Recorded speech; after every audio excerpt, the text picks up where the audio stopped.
Our support really stems off of the fact that we want to continue to fill our pipeline of engineers, technology majors, biologists, geologists, people that enter the STEM careers. We need the students to continue to go to the universities and get educated in STEM careers. But it really starts at the early childhood age.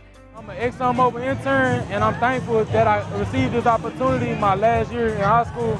And I think this will really expose a lot of kids to new opportunities that they haven't heard of or haven't yet seen. With my degree, I plan to go on with ExxonMobil, be a process operator, and a co-op opportunity that they're giving me, that would be great.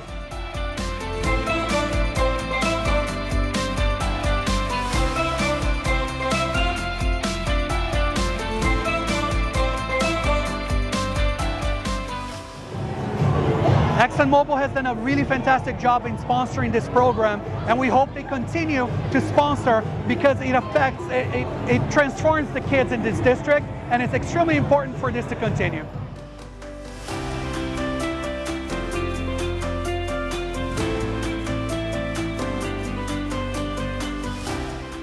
What we find is that kids that aren't included in STEM type of activities or don't really understand STEM in the early parts, when they get to high school, they don't take the right classes, and then by the time they get to college, they're already behind other people, and so they don't choose STEM careers. So we're trying to really get immersed into BISD, partner with BISD, and really kind of continue to build that relationship to get the students involved.